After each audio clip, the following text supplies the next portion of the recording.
আসসালামু আলাইকুম রহমতুল্লাহ।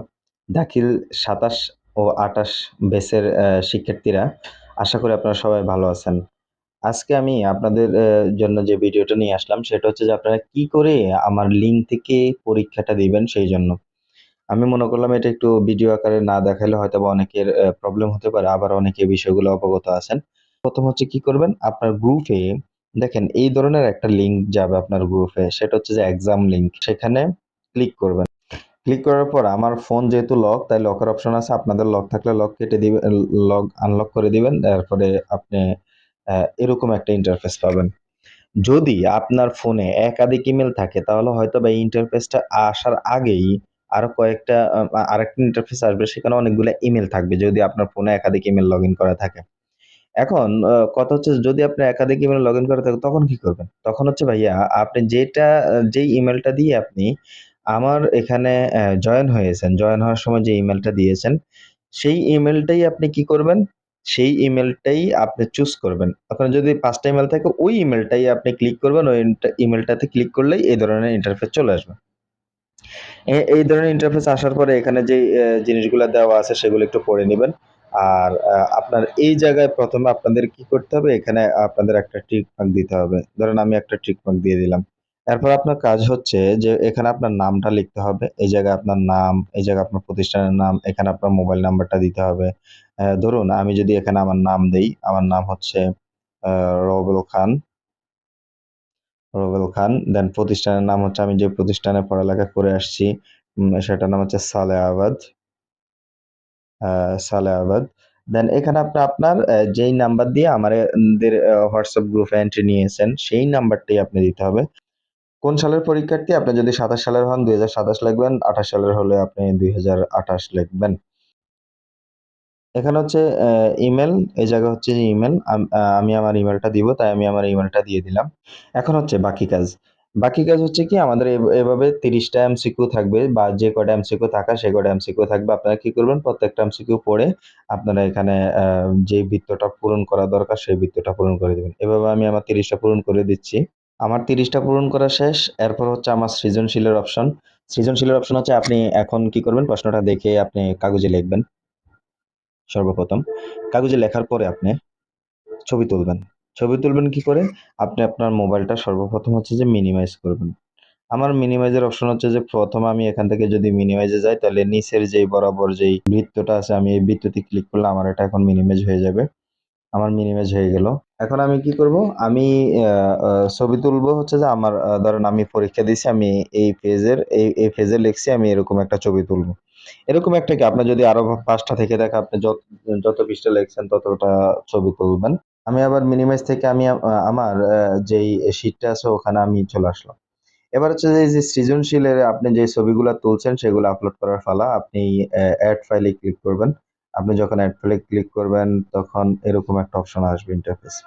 সেখানে দেখেন এখানে ব্রাউজার নামে একটা অপশন আছে। আপনি এই ব্রাউজারে ক্লিক করেন। আপনি যদি ব্রাউজারে ক্লিক করেন তাহলে আপনাকে আপনার গ্যালারিতে নিয়ে যাবে। গ্যালারিতে যাওয়ার আগে অনেকের এই অপশনটা আসবে, সেটা হচ্ছে ফাইল। আপনার ফাইলে ক্লিক করতে পারবেন। ফাইলে ক্লিক করার পর এরপর এই যে উপরে দেখেন রিসেন্ট, বাম সাইডে রিসেন্টের সাইডে ৩ টা লাইন আছে, ওই লাইনে ক্লিক করবেন।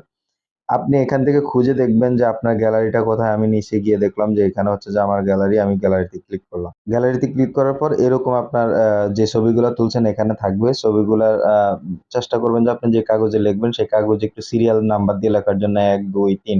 তাহলে আপনার ছবিগুলা সিরিয়ালে এখানে বসাতে সুবিধা হবে। আমি ধরেন এখান থেকে ৫ টা বা ২-৩ টা ছবি এড করে দিলাম। আমি ৩ পৃষ্ঠায় লিখছি তাই ৩ পৃষ্ঠা এড করে দিলাম। একটু সময় লাগবে। মনে রাখবেন এখানে সর্বোচ্চ আপনি একসাথে ১০ টা ছবি আপলোড করতে পারবেন। ১০ টা ছবির বেশি আপলোড করতে পারবেন না। একটু সময় নিবে, আ আ তারপর আপলোড হয়ে যাবে। এভাবে আপনি সংক্ষিপ্ত প্রশ্ন আপনি আপলোড করে দিবেন। সংক্ষিপ্ত প্রশ্নতে যাবেন। সংক্ষিপ্ত প্রশ্নতে যাওয়ার পরে সেম ভাবে ব্রাউজারে যাবেন। ব্রাউজারে যেয়ে আপনি আপনার গ্যালারিতে যাবেন। গ্যালারিতে যাওয়ার পর সেম ভাবে আমি গ্যালারিতে যাবো আমার। গ্যালারিতে যাবো। সেম ভাবে আমি আবারও এখান থেকে ২ টা এড করে দিলাম। দেন একটু সময় নিবে, এড হয়ে যাবে। দেখতে পাচ্ছেন যে আমাদের সৃজনশীল এবং সংক্ষিপ্ত প্রশ্নের উত্তর আমাদের এখানে এড হয়ে গেছে। জি ভাইরা, সৃজনশীল আপলোড করে দিলাম আমরা এখানে। এখানে দেখতেছেন যে ১০ টা পিকচারের বেশি আপনি দিতে পারবেন না একসাথে। তো যেহেতু আমাদের দেখা গেছে যে অনেক সময় আপনাদের ১০ পৃষ্ঠা ২০ পৃষ্ঠাও লিখতে হইতে পারে, হয়তোবা আপনারা লিখবেন। এখন বাকি পৃষ্ঠাগুলা কোথায় দিবেন? আপনি ওই ১০ পৃষ্ঠার পরে কি করবেন দেখেন এখানে আছে যে অতিরিক্ত উত্তর ১, অতিরিক্ত উত্তর ২। আপনারা এই ২ টা অপশনের ভিতরে আরো ১০ টা করে টোটাল ২০ টা পেজ এড করতে পারবেন। তার মানে টোটাল আপনি একটা সৃজনশীল বা একটা রচনার জন্য আপনি কি করতে পারবেন? ৩০ টা পেজ এড করতে পারবেন। আপনার এখানে ৩০ টা পেজ এড করার অপশন আমি করে দিলাম। সেম ভাবে কি করবেন, ওখানে ১০ টা এড হয়ে গেলে এখানে আবার এড ফাইলে যাবেন, আবার ব্রাউজারে যাবেন, আবার এই ব্রাউজারে যাবেন, যায়ে আগের মতন কি করবেন? আগের মতন আরো ১০ টা ফাইল এড করে দিবেন। যদি ২০ টা ফাইলের পরেও আরো এড থাকে, তখন আপনি কি করবেন? অতিরিক্ত ২ টা এসে বাকি ফাইলগুলো এড করে দিবেন। যদি আপনার একটাতেই হয়ে যায় তাহলে বাকিগুলাতে এড করার দরকার নেই। এরপরে আপনি সংক্ষিপ্ত প্রশ্ন দেওয়া এসে এভাবে এড ফাইলে গিয়ে এড করে দিবেন, দেন সাবমিট করে দিবেন। জি, সাবমিট করার পরে একটু সময় নেবে হয়তোবা ২-১ মিনিট। সাবমিট করার পর আপনারা দেখতে পারবেন যে আপনাদের পরীক্ষা নাম্বার এত কমপ্লিট হয়ে গেছে। আপনারা উত্তরের জন্য অপেক্ষা করবেন। উত্তর আমি আপনাদের ইমেইলেই পৌঁছিয়ে দিব। অবশ্যই নোটিফিকেশন চেক করবেন। গ্রুপে বলে দিব যে আপনাদের কোন উত্তরটা কয়টার ভিতর আমি আপনাদের উত্তর দিয়ে দিব। মনে রাখবেন আপনি একবার যদি আপনি পরীক্ষা দেন, দ্বিতীয়বার কিন্তু এই লিঙ্কে মানে এই পত্রের আর কোনো পরীক্ষা দিতে পারবেন না। মানে এই লিঙ্কের এই পরীক্ষা নাম্বার ১ আপনি আর অ্যাটেন্ড করতে পারবেন না একবার দেওয়ার পরে। সেটা প্রমাণস্বরূপ আমি যদি আবারও আমার এই লিঙ্কে ক্লিক করি, আমি দেখেন যদি এখন লিঙ্কে ক্লিক করি তাহলে ঘটনাটা কি ঘটে? যে দেখেন লেখা আছে যে ইউ হ্যাভ অলরেডি রেসপন্ডেড।